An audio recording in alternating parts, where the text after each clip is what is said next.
उस दिन मैं सच में मरते मरते बचा था और आज भी उस सुबह को याद करके मेरी रूह कांप उठती है।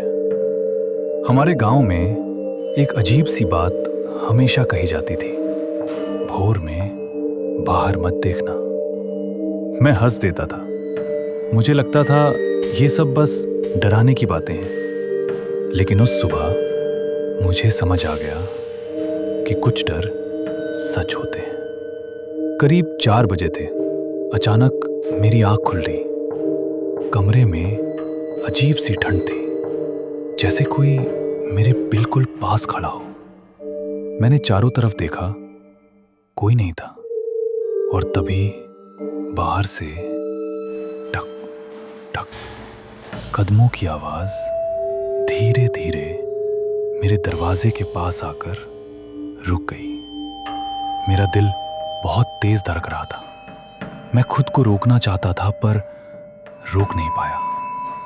मैं बिस्तर से उठा और खिड़की के पास गया। मेरे हाथ कांप रहे थे, फिर भी मैंने बाहर झांका। वहां कोई था। सफेद कपड़े, झुका हुआ शरीर और उसका चेहरा बिल्कुल धुंधला। मैंने खुद से कहा, कोई आदमी होगा, डरने की कोई बात नहीं। लेकिन तभी वो धीरे धीरे मेरी तरफ देखने लगा।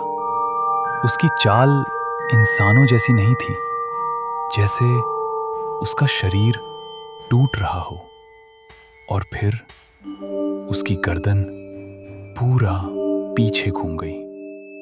मेरे हाथ पैर सुन्न पड़ गए। मैं सांस भी नहीं ले पा रहा था। मैं अचानक पीछे हट गया, लेकिन मेरी नजर उससे हट नहीं रही थी। मैंने फिर से झांका। वो गायब था, जैसे वो कभी था ही नहीं। मैंने गहरी सांस ली। शायद सपना था। मुझे ढूंढ रहे हो? मेरी रूह कांप गई।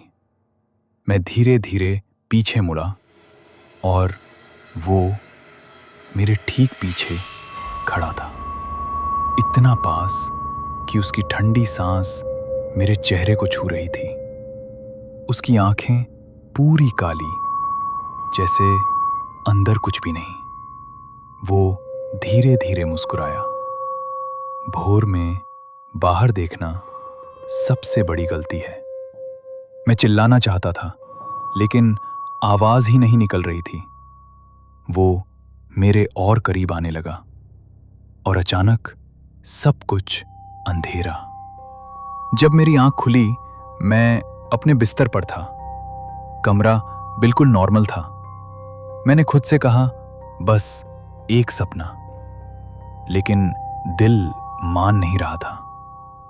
टक टक टक मेरी सांस रुक गई। कौन है? मैं फिर आ गया, क्योंकि तुमने मुझे देख लिया है।